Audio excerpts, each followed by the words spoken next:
Yeah, Another. I'll give Grant my seat. Okay. And we'll just switcheroo because I was like, we could maybe both fit in the frame, but I feel like it'd be kind of hard and we both be like really far away. So, and I know everything about him already, so That's fair. Oh, you do. I asked him questions. So, without further ado, Okay. Come on down, Grant Dawson. Oh, dude, how quick was that? He was there waiting. Almost like I live here. Dude. Welcome to What's the up, show. brother? How are you, man? I'm good, man. How are you? Doing great. I just right off the rip. You look awesome. You look really good right now. Nice new Settle down, haircut. Dave. Settle down. Damn. Okay. Feeling good, man. Had sparring this morning, and this morning was the best I've felt in a long time. Not that I haven't felt good before, but this morning everything's clicking. So that's always a good sign. Yeah. Love it. You know us. I got a lot of fun stuff at the end, but I do want to. I'm going to give hard journalism here to begin this with my dear friend Grant Dawson. October 7th, 2023. Maybe your biggest low in MMA to date. And then now you fight again on June 1st of 2024. That's a big gap, 8-month gap, almost, 8-month gap. Grant, was that a lot to do with how you lost? Was that a lot to do with the UFC not getting you a fight beforehand? You see, I think Bobby Green's fought twice since that fight. Why did it take so long to June that you're back here fighting? Man, as soon as the doctors cleared me to fight, I was looking for a fight. And I feel like every time I get a fight, they ask me the same questions. You've had 9 to 8 months off. What's going on? Was this by design? Me taking time off in between fights is never by design. Right. I don't know if it's people won't fight me. I don't know if it's the UFC is just extremely packed right now. But these long layoffs, if you look at in between every single fight, it's always been a long layoff, and it's never been my intention or my fault. I'm not turning down fights. I'm not saying no to matchups. The only time I've ever said no to a matchup was when it was a teammate or a friend. Like they asked me to fight Thiago Moises a while ago when he needed an opponent. I was like, guys, go. No, like what do you go look at my Instagram. We're like, we're collabing on 3 posts together. Yeah, there's people that don't train with us who make jokes about us being friends. So it's like, come on, we're not fighting each other. So I gave the UFC one rule, and that was I'm not fighting an ATT guy. Other than that, the answer is yes. And Joe Selecki came across, and we said yes. Love it. Go, man. Yeah, for this specific situation, after coming off a loss, I know 8 months, it does suck.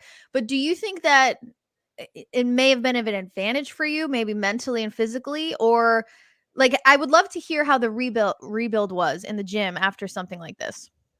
Well, to touch on your point about it being an advantage, I wouldn't know because I don't really ever get quick turnarounds.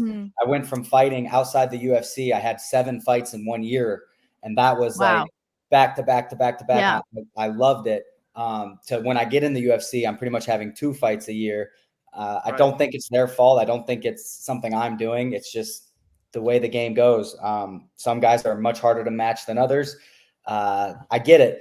As for advantage time off wise, as soon as the doctors cleared me to start, sparring again and start doing stuff again, we kind of changed some stuff around in camp. I'm sparring quite a bit more. I'm getting more comfortable on the feet. I'm doing a boxing session. I'm doing a kickboxing session, and then I'm doing a full MMA session 3 times a week. Not super hard. We're not taking a bunch of damage to the dome, but just getting used to seeing punches, getting used to being comfortable on the feet, not feeling so rushed for the takedown anymore. And it really is coming along. I think it's helping out a lot. My coach, Mike Brown, who I think is on after me, is he's running my camp. He's coordinating everything, and he's very happy with what he sees. So I'm very happy. So can we expect a left hook like Alex Pierre? Then you're just going to do this to the camera afterwards? No, but I do have something exciting planned for Joe Selecki. Something out of the box. Ooh, I like that. I plan on asking your coach this as well, but I'll ask you too. When you see like the high level guys, and then you see their, the lower third on the screen, their gym, where they're from, they're typically from American Top Team. What are you guys doing differently? What sets you guys apart from the rest of the gyms where people just continuously flock to ATT? I think I mean, everybody knows that we have some of the best coaches in the world. Mike Brown, who I absolutely believe is the best MMA coach in the world right now. And I don't even think it's close. He's the Peyton Manning of coaches right now. I think that he's, Patrick Mahomes, whoever you want to call him. He's the GOAT when it comes to coaches right now.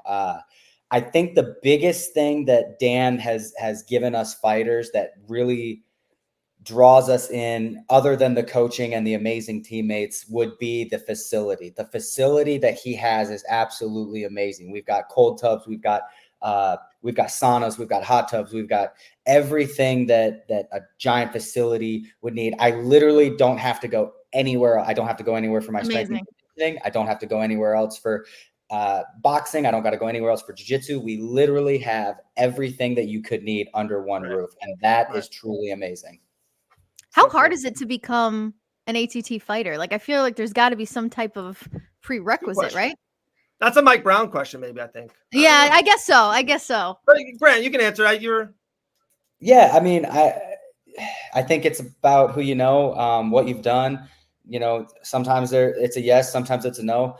Anybody that I've asked to get in. So, for example, my buddy Dakota, he's been at ATT for like the last year now, just doing camps and stuff like that. He came in to help me. They loved him. And he's more than welcome to stay. Him and his family are moving here next week. They're going to be a part of the team every single day. So I'm super excited to have him here. I think he's going to get signed to the UFC again shortly. He's on a 3-fight win streak. Absolute savage stud. Can't wait to get him back in here. I think it's really about who you know. There's the great thing about ATT is all the teammates that you have. The bad thing about ATT is all the teammates you have. Right. So I do think that if you're like, hey, I'm a 155er, I want to come train with you. It's like, bro, we've got so many 55ers here. Right, we don't need another guy that doesn't want to fight. I'd rather fight you, bro. I don't need you to be my teammate. Yeah, but I think it's different for everybody. It really is, and it depends on the weight class. I think it's if you're heavier, it's easier to get in because we need bigger guys. If you're smaller, it's probably a little bit harder to get in. And it's so an exclusive club. Talking about 155, Grant, an American Top Team, the same car that you are fighting for, an American Top Team, a teammate, a friend, is fighting for the World Championship. Every time you and I have talked, and I love this about you. It's one of the things I tell people when they're like, "Oh, what's Grant?" I'm like, dude, Grant is not here in the UFC to win fights. Grant's not in here to make money. All that comes to be. Grant's in the UFC to be a world champion one day. How cool is it that you're kind of seeing someone do it like next to you? Like Dustin is in champ camp fighting for the world championship. That's got to be really cool to kind of like, oh, I'm seeing what he does. I'm going to copy some of that or some I would change different maybe. How cool is it to be in a champ camp kind of with Dustin? Well, I think it's one of the things that sets American Top Team apart from other gyms as well is, I used to always have this saying, and it was in football, high schoolers don't practice with college guys and college guys don't practice with NFL guys. If you're in the NFL, you practice with other NFL guys. And I think that's kind of what I was missing training at the gym I was at before. Now I'm at that level where everybody that I'm training with, every single person that I went with yesterday in live rounds in wrestling was in the UFC and top 15 and in my weight class or just one weight class below. So it's like, it's almost impossible not to get better. It's impossible not to be motivated every single day just through osmosis, like seeing Dustin. So you mentioned my loss to Bobby Green. And one of the things that has encouraged me so much is that Dustin got knocked out by Justin Gaethje, and one fight later is now fighting for the UFC championship. Yeah. He could go out there, he could guillotine Islam, he could knock Islam out, and now he is the champion after coming off of a very devastating loss to Justin Gaethje. So that's kind of where I'm at here too. It's like, dude, you get caught, it happens. You just get better and you move on. That's what Dustin does. That's what every good champion does. They shake it off and they move on. Two of my teammates now, Arman Sarukian lost to Gamrot, shook it off, and now he's next in line for the belt. Speaking of Gamrot lost to Dariush, shook it off, took 2 fights, short notice, I might add, won both of them. And I think he's right in the running too. I think he's one more. Oh, I'm sorry, 3. He's got 3 now. he's right in the run for being next after Arman, I think. Right. Yeah, I would assume Gamrot is probably in that circle of a Gaethje or a Charles Oliveira or somewhere in that spot. And like that is, if Gamrot wins that, he's in that line. There's starting to become a line. We'll ask Dustin this soon. Like, how crazy is the line? Is American Top Team, and very soon we could be, a month away from having American Top Team world champion as well. So that could be fun. It could, start a little drama in the gym. Who knows? But Grant, the real stuff we want to talk to you about. How cool is that Deadpool and Wolverine trailer? Like, oh god, cool dude, I'm really excited. I'm really excited for this movie coming out. I've been really disappointed with. I've been disappointed with cinema lately.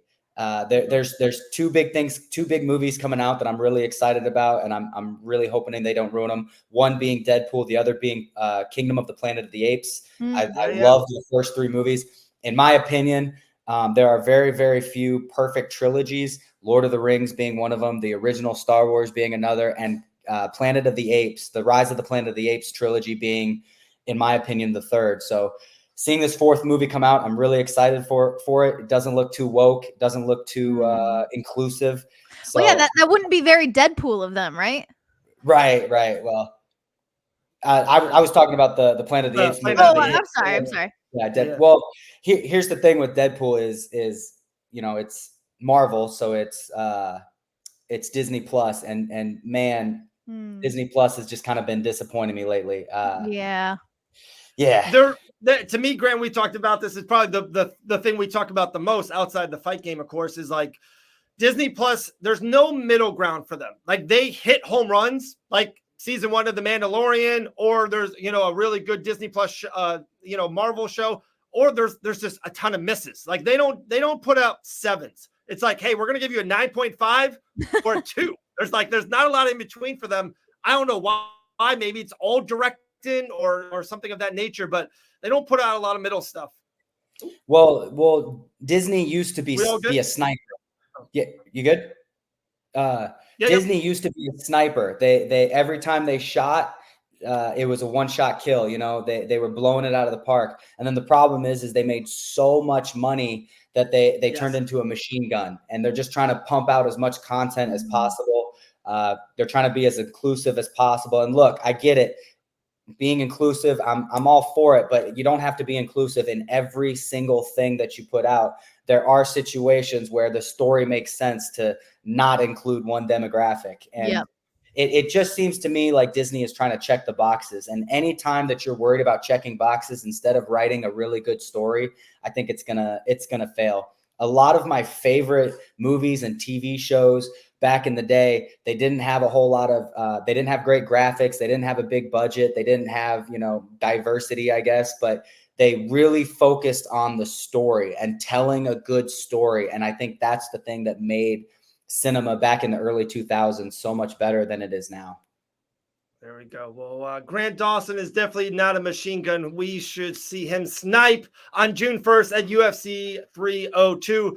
Grant, last thing, my man, and I know Elle is probably tired of this, how much we appreciate her and everything at Fight Bananas, but also, dude, I say this to my wife, and when she's doing something, it ties in with the family. So just want to appreciate and say thank you to you. Elle gives up so much time for Fight Bananas and helps, and she's just so awesome at her job. So I just want to say thank you for everything. The families, they tie together. So we just want to say thank you, brother. Awesome, man. And don't feel too bad about taking her time. She doesn't do anything. So I have to. All right. So I have to ask a sappy question. I have to do it because, I met my husband at the gym. We created a relationship with fighting at the center of it. And I think you and Elle have a very similar story. I'm not sure if you met in the gym. Where did you guys meet? So it's kind of a longer story. It wasn't like a love at first sight type of thing. It was, she trained at a gym. Hated her first. Okay, I got it. She trained at a gym that would fight. She would fight girls that were on my team on our show. Oh, gotcha. So I knew her through the fighting thing. I don't even think she knew who I was. And then we ended up running into each other at an Invicta. And that was the first time we met. And she actually doesn't remember meeting me that day. But That's amazing. I love that. Well, okay. So fast forward, you guys are happily married. What is it like training side by side with your wife and kind of going on this journey together? Because it's such a unique journey. Yeah, I think that it's one of the biggest cheat codes that I have. And I would highly encourage any young fighters to, you don't necessarily have to find a girl or if you're a girl, a guy that fights or does it with you. You just have to find somebody that understands. And I think one of the biggest cheat codes that I have with Elle is she gets it. Like just last night, I had 2 practices, killed myself all day. I'm low on calories. And she's like, hey, sit down. I'm going to take the dog for a walk. Don't even worry about it. So that's, having somebody that gets it, understands when I'm cranky, understands when I'm malnourished, and just kind of being a little bit of an asshole and knows when to leave me alone. It really is one of the biggest cheat codes that you can have. And I would highly suggest that any young fighters, like the lone wolf is not the way to go. The lone wolf is not it gets lonely. It's why it's called a lone wolf. It gets lonely. So find that partner, find that person that's going to make you be better every single day, and don't ever let go of that. I'm so glad I asked that question. Oh, that was the best. Maddie with the heat. Dude, Grant Dawson, you're one of my favorite people on the planet, brother. Keep on kicking ass. Hopefully I'll see you before the fight night. If not, of course, we'll always talk when it gets close. But hey, man, crazy. June 1st, New York, the Prudential Center. I think you're the main event of the prelims the last time I saw. So you'll keep that momentum up, and I would assume a really fun ATT room that night. So it should be fun, my man. Can't wait. Yeah. We got something big coming on June 1st.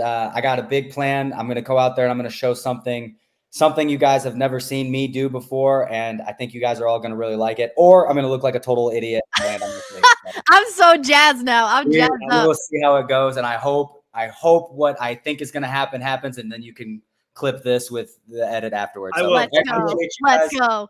Of course, Grant. Love you, man. Hey, before you leave, someone just popped in real quick. So I know you said something super nice about him. So let me bring him on so you can maybe say it to him. Hey, there's Coach Mike Brown. What is up? I did that same pose when I got on. Same pose. Every fighter does. Don't worry about it. Yeah.